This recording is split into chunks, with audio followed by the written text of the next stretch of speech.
Everybody, hello, I'm not dying, I don't have COVID. Welcome to the PigSty.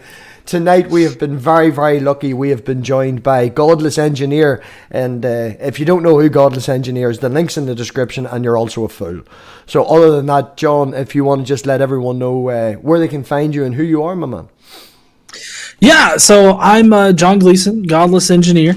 You can find me over on the YouTube channel, Godless Engineer. I also have various other social medias. You can just search up Godless Engineer, and you should be able to find me. And I produce content on a nearly daily basis on a wide range of topics, going from, refuting religious claims to, discussing politics at times and doing debates and stuff like that. And I usually start with the first question I always ask people here is, what brought you to the internet? I know if anyone knows your background, you are actually, isn't it, a software engineer, so the engineer name does come from that. But was there anything that particularly dragged you or kicked you onto the internet, or as your phrase says, you just wanted to get out there and use your voice? There was that, essentially, that kind of got me started in doing all of the activism that I do. I've always been on the internet, since I've been able to be on the internet, I guess. I got started out with Facebook back when it was segregated to just like universities and colleges and stuff like that. All right. And so I was on there at that point, and then I eventually had other social medias, and finally got on Twitter and got a YouTube channel going. I didn't start doing the YouTube channel stuff until I think it was about a year. I want to say I think it was about a year after I started my Facebook page that I started doing stuff on YouTube. And it was pretty much like I saw several people that were responding to, religious kinds of videos. I was like, you know what? I can do that. Like, I never thought, like, my motivations were never, well, I can do this and I can make some money, or, I want to be this big, important person or anything like that. I was really just wanting to take my activism to sort of a next level, other than, having like a page and, talking with people through the page, through the group on Facebook that we have. I kind of wanted to go to a next level and actually produce some like video content, respond to, religious commentary, religious arguments, and everything like that. I just wanted to go a bit further and be a bit more, I guess, active. And so that's kind of, from that point on, it just kind of kept on growing for me. And, now we're at a really comfortable position where, this past weekend, we dedicated one of our streams to helping the International Association of Atheists. We were able to help them close the gap at the very end of their campaign to send 41 Congo orphans to school at a secular school for an entire year. And so we ended up making up about a third of the effort there. Well, not me personally, or yes. Casey and I personally, but our entire Skeptic Mafia. They got behind us. They helped us out. Everybody that's on the channel, all the heathens, they helped us out. And so we were really able to muster. I think we ended up putting 15 children through school, 16 children through school next year. You see, it's things like that is a drive more so than making the money. And at the end of the day, the people will come and the people will help you. We do have a decent community here, and obviously, Mama Atheist Manda, she was recently in hospital, and whenever she came out, she ended up in pneumonia. And as the smallest wee community that we have, we raised $300 worth of cash, and then we had a wish list as well, and there was £60 or £70 worth of stuff bought off that as well, all sent out to make her feel feel better. And I know it's not 15 kids through school, but you know, it's the helping each other out and the being there and being able to do that. Having that as your drive will always be a better drive, because you know, you make money, you get bored with YouTube, you move on. You're going to try and do this. You'll do anything for money. 6 years down the line, you know, I don't see you as PewDiePie. You know, trying to make money and things like that. You're going to be doing what you're doing and trying to do that. And as I mentioned, whenever Manda was interviewing you, that peanut butter thing was the very first drive that I seen you do on a massive scale. The pictures that you had, just the kitchen table and every room in the house full with peanut butter. Yeah, that one was fun because it was, you know, kind of last minute. And just like this past one was kind of last minute, and we were able to raise a lot of money in just one stream, and you know, around, you know, certain topics, people are very willing to help as long as you just ask for the help. And so, you know, the way that I go into those particular situations is that I don't expect people to like donate at all, like through either super chats or anything like that. What I focus on is what I do have control over, and that's, you know, whatever super chats do come in and whatever money I do make off of this, I'm going to use it to benefit like these children in the Congo, or the Haitian orphans that we helped, or the orphans that are you know, here local to us, like we did with the Christmas drive this past year. So regardless of whether or not I get donations from people, we're still going to be donating money. The Mafia, the Skeptic Mafia, which is our paid memberships over on the channel, you know, the money that they put in for the channel goes to things just like that. Yeah. And you know, we do things to randomly help out people here and there all throughout the year. Generally, we try to do one big kind of like I guess charity kind of fun for things like that. But like I said, I never expect people to donate. So I don't really have high expectations, but I do know that I will always be, you know, one of the ones that, you know, that will donate, you know, whatever money is needed. Because I mean, I'm not hurting for money or anything like that. And, you know, there are plenty of other people out there in much worse situations than I am in. And so I try to help out where I can. Yeah, and it's having people like that actually in the real world, that, you know, being seen to do these good things, coming from a secular side, you know, and not pushing any sort of religion, not pushing anything on them. And no, I'm just here to help. You know, you need money, we're here to help. You need peanut butter, we're here to help. You need to go to school, we're here to help. We don't ask for anything in return. And as we always have mentioned here in the channel, and what we strive to do is the community that we're trying to build here is worldwide. You know, we want to be able to have someone be able to, you know somebody in the community and be able to drive even just 100 miles over the road and be able to have that. And the reason that we do that is because we want to make change in the real world. And only by doing that do we have the power behind us. And the fact that you have the Skeptic Mafia and a person who's very vocal and uses their voice at the front, you do have that strength and the ability to show a good light on the skeptic community, on the atheist community. And, you know, we're not all evil baby-eating bastards. Yeah, no, we're definitely not all that particular category. Whenever you first, now you do notice in your channel, you would change an awful lot about. You would be debunking this and debunking that, so you would definitely know, and the way that you approach it as well, you do an awful lot of research. You know, there's an awful lot of effort that does go into the channel. Me, personally, I just do live streams. You know, I try to do edited videos and things like that. They just come out as comical gags and people laugh at me and tell me they're awful. So it's fine. We don't do that. We stick to the live streams because I'm good to talk. But there's not a lot of research needs to go into this. You know, I've been watching yourself for a very long time. I'm watching you since you were, like, back in the... I don't know if it was the bedroom or the living room or something, and then you move to the slightly better bedroom, and then now you've got the green screen set up and stuff like that there, so there's no real research required. But for the edited videos and the content that you produce, when you're specifically debunking something, you have to, like, how do you pick what you do? Do you follow trends on the internet, or you're just like, well, that boy did something stupid, I'm going to pick on him?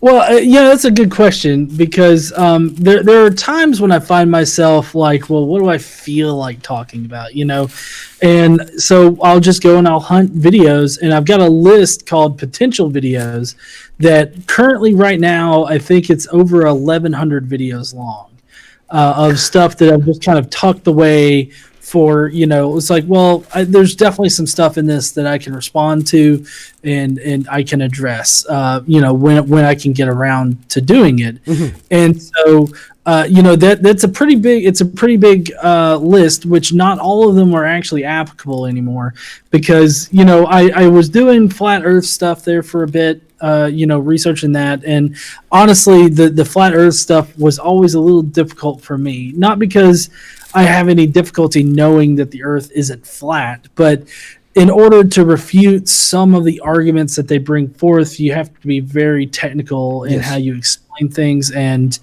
that combined with all of the other research that I have to do for, like, debunking resurrection claims and debunking various Christian philosophical arguments. And there's my whole mythicism position too. I mean, it got to the point where I couldn't really rebut the more complicated ones, or at least provide a really good rebuttal, to them. It would just pretty much just be me being like, that's not how this works, kind of thing. And, not only that, but also the whole flat earth, area is really shrinking fast. And the time when it was at its peak, I think I definitely got in after it had started to peak, and then it sort of started to do a slow turn down. And I think that we're still kind of heading in the downturn kind of area, because we still have a lot of conspiracy theories, conspiracy theorists out there that not only think that the earth is flat, but also some other pretty dangerous things. So I think it was me going away from, like, flat earth stuff was, I feel more like, because it had just gotten boring, and I think that I was probably at the exact same point in time that almost everybody else was. It's like, well, they really don't. What else is there to say, kind of thing? Yeah, I can totally agree with you in that. There were, a lot of people in the community would have found each other through the Non Sequitur hub channel before it. Whatever happened with it happened, and there was a lot of flat Earth content in that. And then we would all jump off, and I still know people that would go and watch, ranty flat Earth and things like that for entertainment. And every now and again, if I'm bored, I jump into Dale's chat and give Dale abuse, because he gets really vocal and starts to swear. With a Scottish accent, it's quite funny. And personally on the channel, we've had Mark Sargent here, and I had an interview with Mark Sargent. We got Mark Sargent to admit that not only is it a flat earth, it's a simulation of a flat earth. So it's a simulation of a flat earth. No, it's a simulation of a flat earth with a conspiracy about it being round. And then we had an after party, and Manda come in, and I think he lasted 6 minutes, and the screaming back and forth, and then Manda told him to go and suck her dick. So a lot of patience goes towards you for lasting more than 6 minutes, but we can understand your frustration with it. Yeah. But as far as all of the other content, I try to get a pretty regular balance of what I talk about, because there will be some times when I go a couple weeks and I'll talk about like my mythicist position, and then I'll switch up and I'll talk about basically just defenses against Christians for atheism. And then there might I'll probably move on from that and look at some more philosophical arguments for God's existence. And then, it just kind of goes around and around. There's a lot of different topics to talk about within atheism that's not specifically like atheism. I can totally understand that. Yeah, but the lack of atheism falls away from the supernatural, and the supernatural and other things, and logical thinking, critical thinking, these things are all promoted by religion, where we're trying to get away from that idea. Mm-hmm. Exactly. As you mentioned, man, you have the skeptic mafia, and it's the atheism term comes with an awful lot of baggage with it, and it not that it wants to be, but it doesn't try to be, but it's something that needs to be done, because the people in power, especially in America, are led by what they believe in, and they vote by what they believe in. So it is something that does need to change, but people get bored with it very quickly. They really do. And I think, as you have named it very, very well, it needs to be more skeptics. We need to push more logical thinking, more critical thinking, more so than just atheism, because at the end of the day, if you think logically and you think critically, hopefully you'll see the problems in religion and you become an atheist anyway. Yeah, well, and there are a few people in the skeptic mafia that are religious. Exactly. And they enjoy my take on popular Christianity, I guess, or some of the more vocal Christians out there. They really seem to enjoy the topics that I take on. It makes them think. And so my goal is never to try to convince somebody to become an atheist. I just hope that maybe sometimes I get through to them about how illogical some of these arguments are. And so at that point, it's kind of up to them as to whether or not they, apply that, kind of skepticism and that kind of thought process to other areas of their life or not. Yeah, well, it's about, as I said, the whole idea of spreading that across everywhere. And we have, we started having here now in the channel open mic nights on a Thursday, and more so towards the start of the earlier channels when we did the interviews, we did have Calvinists and things like that on to have discussions on how they believe. And again, with Mark Sargent, different views, different opinions, but the whole idea is not to convince that person that you're talking to, but is for the audience's benefit, for them to not only see the logical flaws in it, but for them to leave with questions. The audience is a lot more swayable and a lot more open than when you're talking to someone. I find on the internet, everybody is very polarized. Yeah, they pretty much are. I mean, right now, it's actually pretty common, to not just fall on, either the left or the right. It's the extreme left or the extreme right. And, I wouldn't classify myself as on either extreme. I find myself in a healthy, left of center, I guess, because, I'm definitely not full out, lefty all the way on the extremist left side. Mm-hmm. But I'm definitely not at all with the right. But I could see myself having calm conversations and good conversations with somebody that's, right of center. And we would end up disagreeing on things, but that, those types of people could at least disagree on things without, calling one a Nazi and one a communist. Yeah, it doesn't need to be one or the other. It doesn't need to be all or nothing. And we're very lucky here in the community as well that we've... I'm friends with people like Spartan Theology, who is a Christian, who's studying theology, who has changed his position from doing his studies to maybe not left or right or whatever, but his views have changed. He has been open to that. Where if you come across someone who we refer to here as Asshole 104, Darth Dawkins, that's the only time he'll get a mention to explain it to you. But we've had him in the channel, and I just mute that fucker till he shuts up and screams and does what, them people are not worth talking to. He gets once, he gets twice, that's it. You want to meet people on the other side to have these conversations, and it's not to just disagree with them or trying to convince them, but it's to just stop being in an echo chamber. I prefer to surround myself with people I disagree with. It's a lot more fun. The conversations are more fun. If you're friends with someone and you agree with everything, it's like, what'd you do today? Went to work. It's good fun. You want to go out in the weekend? Brilliant. Grand. It's it's the dynamic of meeting new people and meeting people that can change your point of view and change how you look at things. And yeah, that's what I enjoy about this, about the conversations. And as you said earlier, growing it, I started in the live chats, then I went to Discord, and then from Discord to the channel, because it's a general progression. You just want to talk more, you want to do more and activate more and be more involved. Yeah, definitely. And I think that a lot of people should stand up and use their voice. And I say that regardless of which side of the political spectrum or the religious spectrum that you end up on. I think that everybody should stand up and use their voice for things that they believe in. And I mean, you know, if somebody has a different opinion than me and they stand up and use their voice, then that just gives me something to, I guess, talk about and to stand up and use my voice against.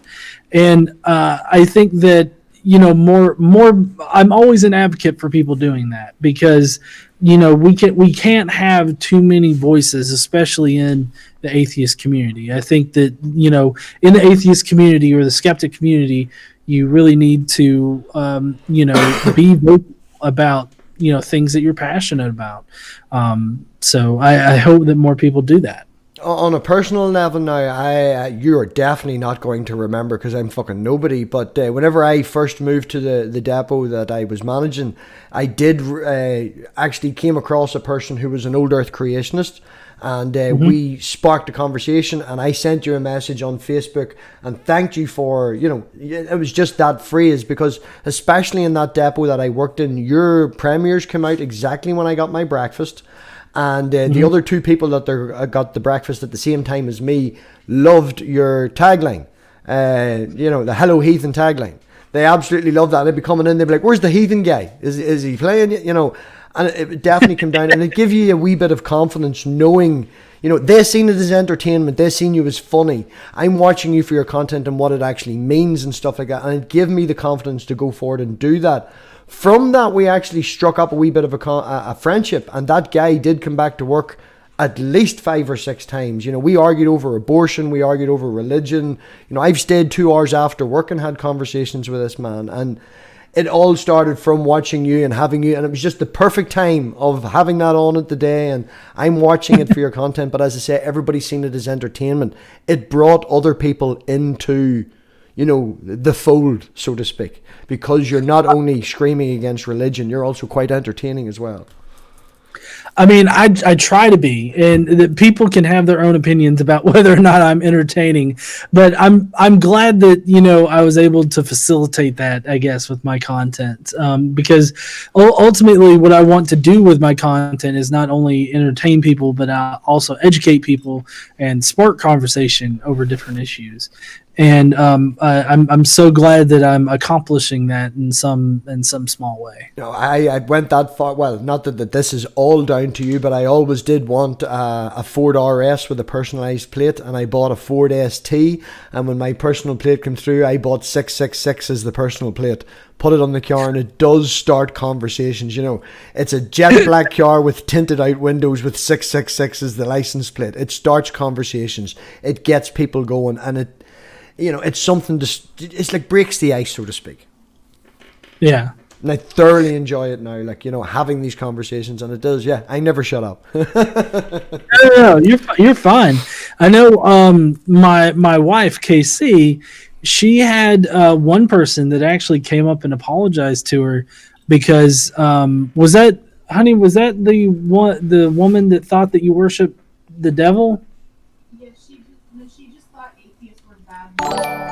Yeah, she thought that atheists were bad, mean people, and then I think she had another coworker that thought that she sacrificed small kittens in the basement or small animals. Yeah, I've heard stories that Casey has mentioned about the people that she worked with. Was it her boss? I think it was that she absolutely hated, or was it her boss or someone she worked with? She did not get on very well. No, she hasn't hated any of her bosses. But I mean, she is more she's surrounded by more conservatives at her work than I am. Yeah. So. Right. Serious questions now. Okay. The abortion protest. You did a very, very good job in that. The video, I think, was very, very strong. Obviously, that being a hot, well, not a hot topic, but a lot of the states in America now are changing. Are you unlucky enough to have one that has the laws changed, or is it for you or against? Well, not for you because you're a man, but is it for abortion or against abortion in the state that you're in yourself? Well, I mean, right now you have a lot of people that are working to overturn abortion, especially here in my state, because in my state there was actually legislation that went through that passed where I can't remember what the week was, but I think it was like it banned all abortions up until the 6th week, after the 6th week.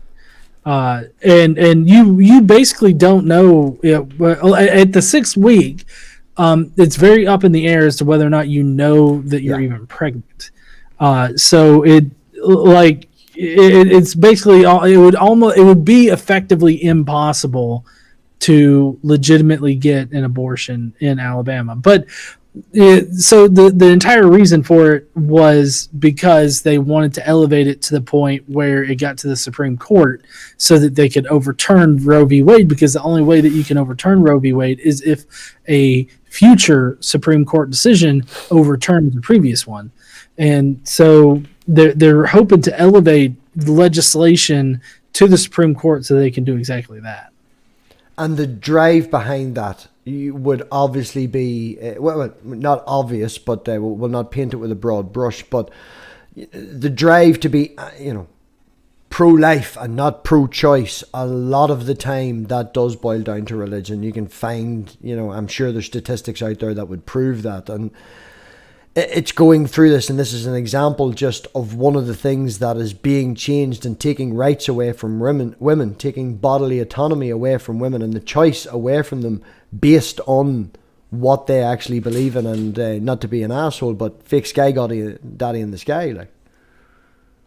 Yeah, and it's always kind of funny to hear the pro-life people, talk about how they want to do away with abortion. But if you honestly look at the statistics that are out there, more access to abortion and sex education services like Planned Parenthood provides and many other women's health clinics also provide. If you look at the statistics, more access to those resources actually means lower abortion rates. And so if you really want to do away with most abortions, I guess, you should really be advocates for more women's health services like abortion, sex education, and all that other kind of stuff for women, because it only results in reducing the amount of abortions that are done. Mm-hmm. And it's always funny to me because I feel like the pro-life crowd only shoots themselves in the foot whenever they do a law just like what I talked about, or do anything that restricts the access to abortion services and sex education services, because they're causing the exact thing that they don't want to happen. Like they don't want later term abortions.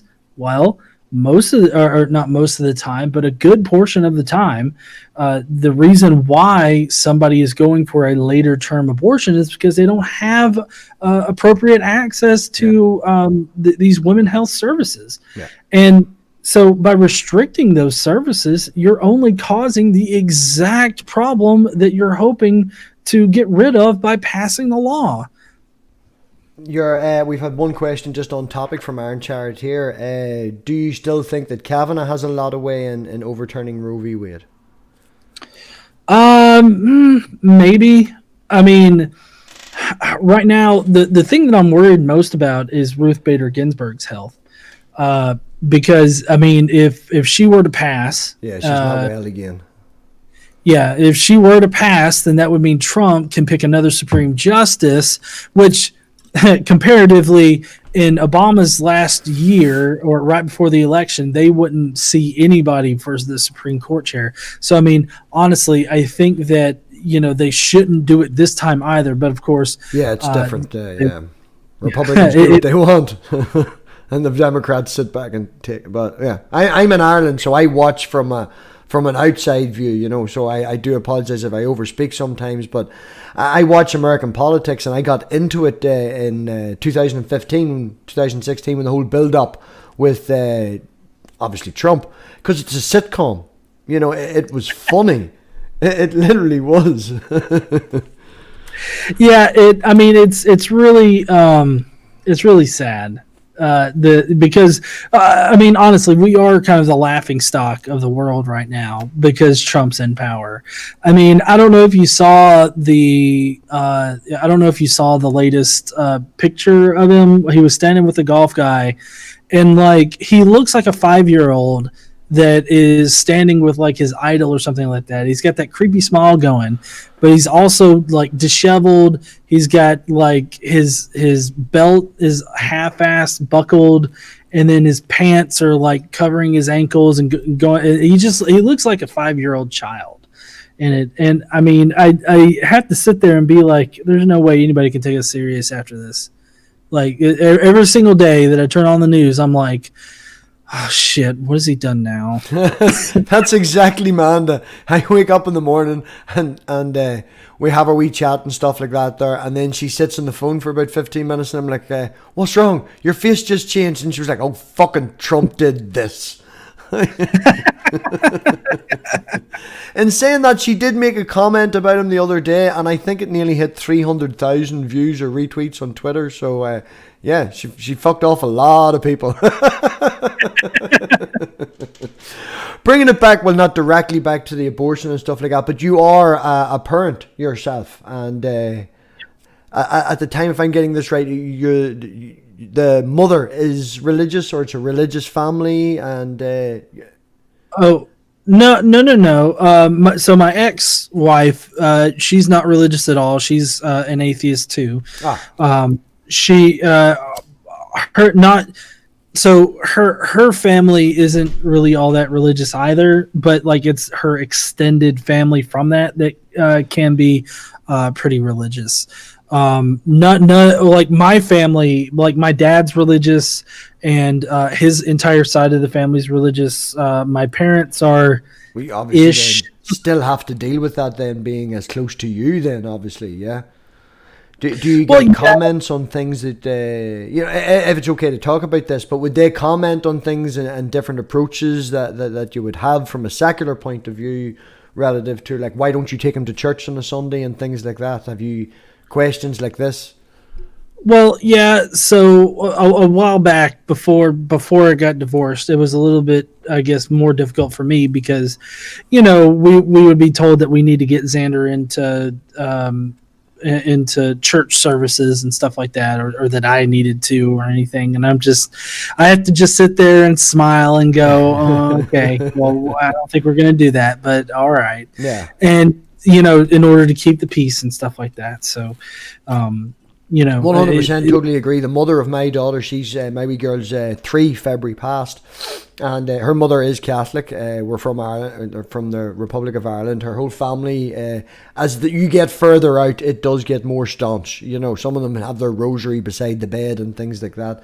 But it's the things that we have agreed on. We have came to the conclusion from having talks back and forth that because her family lives so far away, having the baby being christened and having the confirmation that they go through, it's more of a social gathering. It's more of a community thing. You know, they're not, I wouldn't use the word fundamentalist in any way. You know, it's more a box they tick on a piece of paper than anything. So the child is raised secular, but on her birth certificate she's a Catholic, and you know, they do slightly Catholic religious-y things, but you know, it is more of a social thing. You know, they're not doing a Bible reading at the start and the end of the, you know, the barbecue that they're having after church and things like that. And there was recently a wedding down south last year, and her uncle owned the pub beside the chapel that was marrying her cousin. So there was people pissed at 9 a.m. You know, they're not taking chapel and church very, very serious and things like that. So I can understand, but do you have no problems then raising the child secular or anything like that? Oh no, I mean that's old. I mean, yeah, I wouldn't let him be exposed to anything like intrusively religious. And that's something that both me and his mom, my ex-wife, have come to an agreement on. Like we both agree that, you know, religion's not going to be a big part of his life, but if he wants to investigate religion, then he can, and we'll be there to explain things to him, be supportive and everything. And regardless of whatever he chooses, you know, we're going to end up supporting him no matter what. On a personal note, I'm not allowed to talk to my wee girl's great aunt because she did try and insist on my wee girl going to the blessing of the graves, and I was like, no, we've travelled down, her mother can go, the whole family can go, but me and my daughter are going to stay here and watch cartoons. And somebody made a joke about it being a Catholic Protestant thing, and then it escalated, and in front of 15 members of her family, I told her auntie to go fuck herself, I'll raise my daughter as I want. So apart from her, I can talk to everybody else in the family, you know, they know not to bring it up anymore. Yeah. Sort of put the foot down, you know, you sort of have to do these sort of things, like... bringing it back to a bit of funniness, your Bible readings that you have been doing with KC, they've been going for a long time now, when you read the Bible back together, and I remember reading them, or listening to you reading them back and forth, and one thing that I always found funny, and hopefully we'll not get demonetized here, but the amount of times that KC shouted at you for saying Jews and penises. Yeah. Yeah, I get into a lot of trouble there at the very beginning, and sometimes in the middle of it. So, I mean, honestly, I mean, if anybody doesn't know, I mean, that's just the structure of the podcast, that, you know, we give it to, you know, make it interesting and entertaining for people. You know, obviously, I don't think that the things at the very beginning of the podcast represent what's actually in the Bible. That's just sort of a part I play for the podcast. And, you know, it's actually been pretty fun and illuminating going through the Old Testament, because right now we're in Isaiah 42. Tomorrow we're going over 41, 42, and 43. And, you know, this is kind of getting into the whole Jesus prophecy kind of area. And so it's quite interesting to literally read like all of the supposed miracles, read the supposed history, and, you know, because I see what, like, anytime that you hear somebody in America, whether it be a politician or a religious person in general, you hear them say, well, this is God's punishments for whatever particular topic they want to talk about.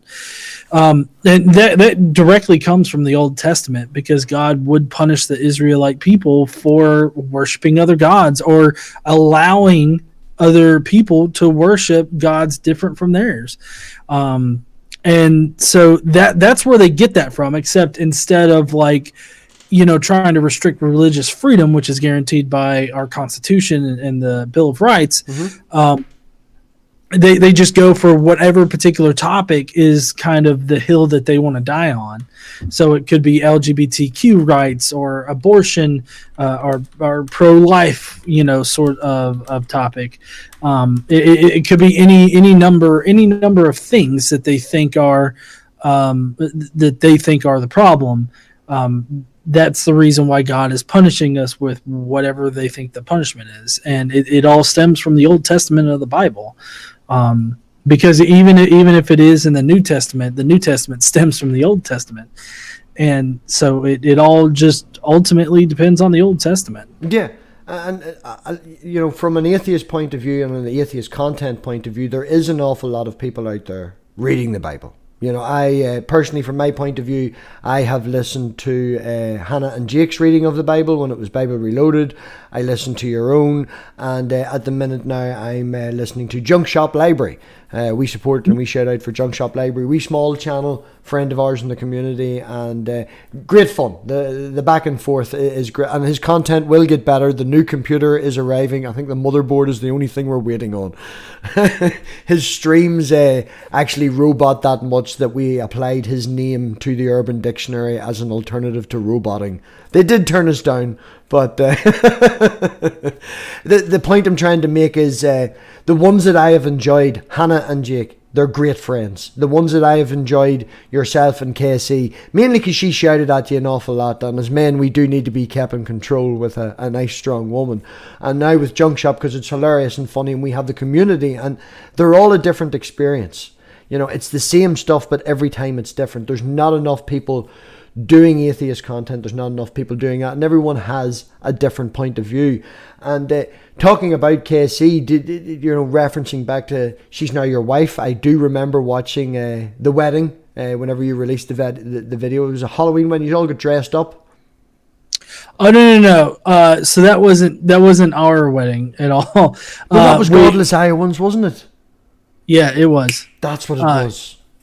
Yeah. Well, and I was actually the officiant. You were the officiant. That's what it was. Yes. Yep. So I mean, yeah, we got married last year on March 30th, and it was a private wedding that we had. We do have a video of it, but that's just for us. Oh yes, of course. Yes. Yeah, but yeah, no, it's been a great year. But I mean, we've been together. Was it 4 years before that, honey? I'm not 4 years before that. No, it's 3 years. Yeah, I do this too, man. It's okay. I can never remember if it's 3 or 4 years prior to us getting married were we together. But yeah, so I mean we've been together much longer prior to us getting married, but it was nothing to do with the community here together, or did you meet her through work, or? See, this is why I don't need to be worried about being in trouble for not knowing how many years we were together before we got married, because she doesn't even know. I'm actually, I use a cheat, right? I remember it now, but up until I didn't remember it, this was my cheat with Manda for her birthday, that we were very lucky that on her birthday, Eric Murphy, we had Eric Murphy from the Atheist Experience in the channel, and that was the day of her birthday. So whenever she kept was like, what day is my birthday? And I just like, what day was that interview? Scroll down, videos, 19th of March. Yep, 19th of March, honey, that's your birthday. We're men, we would be lost without the women behind us. And that's what I was going to say, is Casey is a very strong woman and you do an awful lot together. And do you think the channel would be what it would be if it was just yourself? Obviously Casey has had an influence in the channel, but do you think it would be as well, laid out, as entertaining as it was? And it's always funny to hear her in the background shouting at you, going, "You did that wrong." Yeah, I definitely don't think that it would be where it is today without her. I mean, I bounce a lot of ideas off of her. We talk about different things that we can do with the channel. And she's always supportive, and I can't express how appreciative I am for her and the effect that she's had on me in general. Yeah, as I said to you, I think it was a statistic. I can't remember when it looked it up. It's at least 6 months ago or something that popped up I seen.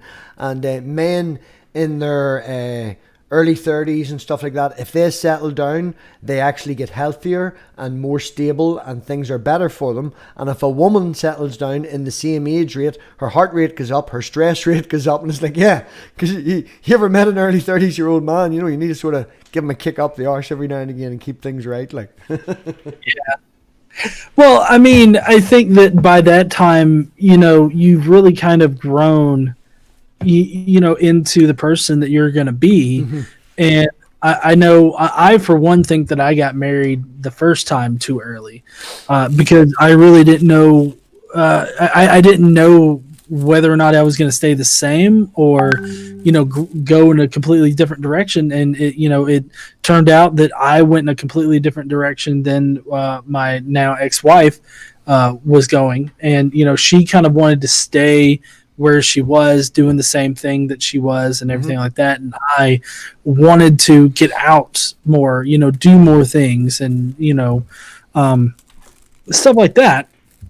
And so, it just got to the point where it was just too hard for both of us. And so we split up, and it was the best thing for everybody involved.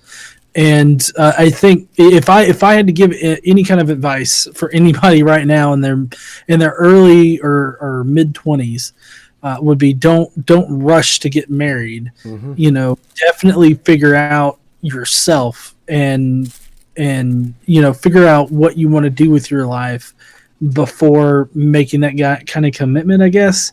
I mean, I'm not going to sit here and try to dictate how you should live your life like that. To anybody out there that might be listening. Yeah. You can only speak from experience. And I would 100%, wholeheartedly agree with you. The relationship I'm in now, at the stage I am in my life now, I couldn't be, with the previous person, because the conversations isn't there. The things that interest me now that have been building for this last 5 or 6 years that are now predominant in my life. You want to talk about these things. Like if, Casey didn't care about what you did or didn't care about this, that, and the other, it would be hard to have a conversation with her over the dinner table. The two of you have similar interests, and you bounce ideas off each other, if you know what I mean. And there's that camaraderie and the comfortableness that you have with each other. And I'm very lucky to have that with Manda as well. If she hasn't fallen asleep. Oh no, she's still there. Well, one more serious topic then, before, and I don't know if you're up for this, GA. I didn't get a chance because you jumped in just so at the very end there. If you're up for hanging about, we usually go an hour, and then if you're up for maybe another half an hour afterwards, we after party a few people. It's one of the benefits I do give my Patreons, and having decent people like yourself. If you want to come in, if you're up for that, they come in and ask a few questions and stuff, and maybe go a half an hour or so, whatever's up to it. Excuse me. But one last topic before we get to the end: the mythicism. It is a heated. Oh, you knew it was coming, man. You knew it was coming. Obviously, you don't go straight from being a Christian to a mythicist. And, beliefs are a subset of knowledge and all that there stuff and everything. And, what is, stupid question that everybody would probably ask you. What is the strongest evidence you have for the mythicist position? And, we'll go with that first. What is the strongest evidence you have for the mythicist position? Well, so it's a little hard to pick what the strongest piece of evidence is, because there's a lot of different pieces that go into it that helps support the idea. But I mean, honestly, if I had to pick anything, it would be the utter lack of evidence for a historical Jesus when you consider the context that everything has been written in. Mm-hmm. When you get down to it, the earliest and only person you have writing about Jesus even existing is Paul. And in the most that you could say for Paul is that he's too ambiguous to make a solid statement one way or the other. Yeah. He's really ambiguous as to whether or not he thinks that Jesus is purely celestial or if he existed on earth.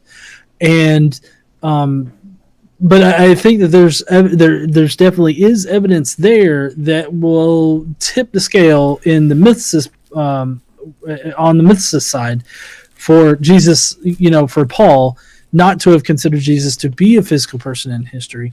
But for that, you have to consider the certain particular passages that seem to indicate that he had an earthly existence.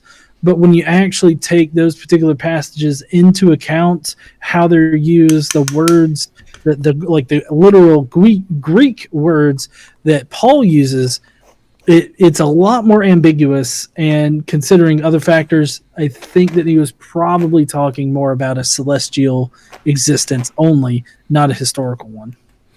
So just for clarification, if you were considering yourself, if anyone was considering himself the mythicist position states, just in a short version, very colloquially, there was no physical human being, and not to be an asshole or anything like this, but it was rumors and ideas and things bouncing back and forth and what people seen, not rumors, sorry, I said it wrong. Maybe Paul, obviously, we think Paul's seen something, and he is very convinced at what he's seen. It may have been a mental problem, it may have been drugs, it could have been a million things. It probably wasn't Jesus. But he was convinced of what his position was. But to be a mythicist, there must be no physical Jesus whatsoever. Well, I mean, with the caveat that the specific Jesus that we're talking about is the one that supposedly started Christianity, that Christianity was based on, like the historical person. And I would more or less say that, there was several communities of Jews and Jewish Christians who had a concept of the Messiah figure in Judaism. Yes. And then at a certain point, it's like people got tired of waiting, or they started having visions, either because they were expecting him to come soon or something like that. But people started hallucinating. Not just Paul. Paul is just representative of this early Jewish Christian, one early Jewish Christian sect. People started hallucinating about Jesus, started getting these messages from Jesus, and it's not so much that Jesus had a physical existence here on earth. In fact, the full the full minimal minimal mythicist position is that Jesus Christ is a pre-existent celestial archangel of God's that was sent to the firmament just above the earth in a mortal body so that he could be crucified and killed by Satan and his demons in the firmament so that he could defeat Satan and his demons and resurrect back up into the upper heavens, which the firmament's considered the lower heavens, but he would resurrect back up into the upper heavens to sit at the right hand of his Father so that he could defeat death and sin and all this other stuff. So that would kind of be the minimal mythicist idea of what like Jesus actually is. Well, now, I'm not going to say that I spent obviously the research. I'm going to say the research that I did in fucking commas and I'm fucking definitely no research, but skimming and stuff. But my personal history in a small, quick nutshell is I'm Presbyterian originally, Protestant Presbyterian from Northern Ireland, and whenever my mother, who I would say she's very liberal about her Christianity, I call her spiritual Christian. And when she got married, obviously the kids go and they get christened, and then they go to Sunday school every Sunday, and you do it as a routine. And she sat in for one of the Sunday schools whenever we were slightly older, did not like what they were, preaching and forcing down the throat. It was more hell preaching than it was niceness. And at the time, with the Catholic-Protestant divide in Northern Ireland, she sent us to the Salvation Army. And the Salvation Army would accept both Catholics and Protestants. So it was like a cross-community sort of thing. And I got very involved with it a couple of times on a Sunday during the week and things like that. But I did leave when I was around 11. So it is a long time ago, considering I'm 37. Exactly next week, we're having this Monday. Next week, we're having a birthday party. But I'm 37. So it's a long time ago. But it's always been, an interest for me. It's always been there. And from the little research that I've done over these years, the conclusion that I would have come to, and you can tell me what the evidence for this would be or how bad it is there's possibly one guy did, the original mark, and other things get added to it as time goes along. And there's a possibility of possibly maybe 3 or 4 different guys, same name, not the same name, same area and things like that. Because as you can see over the Gospels, things do get added to it. And they're not going to just add it to it willy-nilly, in my opinion. They're going to have some guy that's walked out of the crowd and said, but I heard story of Jesus doing this. And if they're from an area where it's predominant, you've now got a backing of people that say, yes, I've heard it do this as well. So, and it's a grouping and a building of a myth. So I do agree with the idea of it, being the whole thing as an idea as being a myth. But do you think there's a basis at all for that idea of maybe being 1, 2, or different in an accumulation of different Jesuai or Jesus or whoever they are? Well, no. Now, we do have one particular Jesus that was living, just prior to the end of the Jewish War in 70 AD. that was the destruction of the Jewish temple. But just before the end of the war, you did have another Jesus that was living that kind of has roughly the same template as what Jesus goes through in Mark.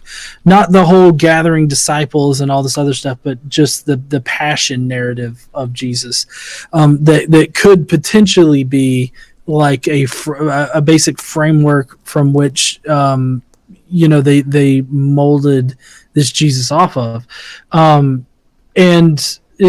But I don't think that it was possibly multiple Jesuses, like physical people Jesuses, that could have come about from it. Primarily because the earliest gospel you have is Mark. The other gospels copy Mark. Yes. And so it wasn't that people were coming in saying that this Jesus did these specific miracles. All of the miracles in the New Testament map to all of the miracles that were either prophesied to be done or that were done in the Old Testament. And so given that, and the fact that there were multiple different sects of Christians in the first century, they all had different ideas about what miracles Jesus was supposed to do. And so that's how you get all the different miracles of the Gospels. Paul was writing in 55 while Mark was being written in 70 AD. So Paul is the ultimate source for all of this information. And Paul expressly talks about how he got his information about Jesus from hallucinations in scriptures. So that fact kind of seems to indicate to me that there was never a physical person in history that the Jesus of the Bible or of Paul was actually based off of. I feel more like he's based on pre-existent archangel in Judaism that is supposed to he's known as the Word of God. Mm-hmm. He's supposed to come and absolve all the sins and everything like that for the Jewish people. And I feel like that is way more parsimonious than inventing multiple physical people on Earth that are representative of the things he was supposed to do, when everything that's in the Gospels and everything that every way that Paul describes this Jesus can be found in Jewish documents, as well as the Septuagint versions of the Old Testament. Because I don't know if you know this, but there's literally a Messiah figure in Zechariah 12 that is named Jesus in the Old Testament. So it wasn't also a popular name at the time, was it not? Or is that it was? Yeah. Well, it was, but it was popular because it translates to basically Joshua or Yeshua. Yes. And Joshua is already a biblical name, so I mean, it being a common name is not really all that surprising. I do remember. It's absolutely years ago, but I do remember watching. I'm not going to say the History Channel, but watching a documentary on Sky TV, what we have over here, our version of cable, and they had found a tomb with is it the ossuaries? Yeah. And they had found one with a Joseph, a Mary, and a Jesus. And I think then they'd found another, and there was a James as well. So they were all, we found the whole family. This is it. This was the whole thing. And then maybe a year later, there was another documentary going, yeah, that was all bullshit. Do you want to watch a documentary and debunking it? Yeah. Yeah, so I mean, there's been no physical evidence whatsoever for anything in Jesus's life. Does Nazareth exist? Huh? Nazareth, Jesus of Nazareth. Oh yeah. Well, I mean, I think that Nazareth probably did exist at the time that Jesus was supposedly living at, but I really think that Nazareth existing as far as like the. Oh, well, don't get me wrong. Just because New York exists doesn't mean Spider-Man's real. I'm not saying that. I wasn't sure if Nazareth was real because, again, I've heard and seen and, Yeah, so there's a lot of contention around the idea that Nazareth existed. And there's, you'll find some people that are like, you might want to relook into that information because it's a little doubtful. But I'm not saying that there's concrete evidence that it did exist at that time, but I'm saying that the earliest that we can date it, and with it being there, there's no way that you can say whether or not it was in existence at that time. But I really don't think that, either side's arguments really don't hinge on Nazareth being a real place. Oh yeah. As I say, I don't want to state that because New York exists, fucking Spider-Man's real. Yeah, exactly. But it was just something because I've seen conflicting reports, so talking to someone who has spent the time doing the research and things like that, I'm going to fucking tap that source. In questions of what you have going for the channel, what goals you have for the channel, is there any secret projects? Are you buying an island and sending all the orphans of the world there with pineapples and weed, or, I think they get tired of pineapples by that point. Yeah. I mean, I do have a lot of things in the works. I'm always very busy. So if you don't know, I do have an app in the App Store called Crestus that covers all of the topics for mythicism, complete with evidence for mythicism, as well as arguments and evidence against the historicist view. But I'm continuously working on updating that with more information, as well as I'm changing the framework that it's currently using. It's going to be a lot easier to use. You're going to be able to search for things. You're going to be able to bookmark things. So I'm working on massive improvements to the app right now, and it's taken me a while to get a new build ready to go, but I think everybody will understand why once it actually gets put out. The update, it's available right now in the store, and all of the information's still good. It's just going to have a little bit different of a presentation, when I'm ever able to actually push it. But I'm also working on another app that's basically a Bible reference app, and I initially just wanted it so that you could read not only the Bible, but like the Apocrypha and the Book of Mormon series, where if you wanted a one place that you could go to and get the public domain versions of all that kind of stuff, you could go there, hit it up, and it's just kind of like a Bible app that was written by a secularly minded person or an atheist. If you didn't want to buy and download like a religious app in order to access the Bible. But I've also been working on different collections for it, and so I think that I'm actually gonna make it more centered on a collections type of thing, so that if you have the need to bring, if you wanted to know where exactly in the Bible it talks about sexual slavery or God commanding people or the Israelites to go and take slaves, you could just pull up the app and be like, oh, shitty verses, right there, Numbers 31, 17 and 18, there we go, I got it, shitty verse right there for you, bud. And so that's kind of what I want it to kind of be, is just a resource for people to use. So that if they need a Bible verse for any certain reason, whether you're religious or you're an atheist, you can bring that up. As far as the channel goes, I'm always putting out content. Every Tuesday we have the Bible podcast. Mondays and Wednesdays are edited together videos and produced videos of various topics. And then usually on Thursdays and Fridays, it's kind of a toss-up. Normally I will post a clip of a previously recorded interview or debate or something like that. They're usually easy to produce. So I just throw them together real quick and I put them up, because most of the time people don't watch the really long streams and stuff like that. So I kind of cut them up into bite-size things that you can easily digest. Yeah. So I do that later in the week. That's quite funny. A friend of ours, Dave, Critical Cripple, does and has been doing a quiz at for you it would be 7:10 in the morning every day but Sunday, and we all get together, and it's everything from philosophy to I Hate Dave to smut. It's a very good quiz and lots of questions, and because there's so many questions and sometimes we spend maybe a half an hour in the answers, I think we're at question 1018, and Dave has only released the snippets for 250 questions in small, because there's so much content there that you can do that and break it up, and it's definitely accessible. Well, find out. You're all going to have to subscribe to the channel. If you need to, it's 1,056. I've been corrected. Sorry, 1,056.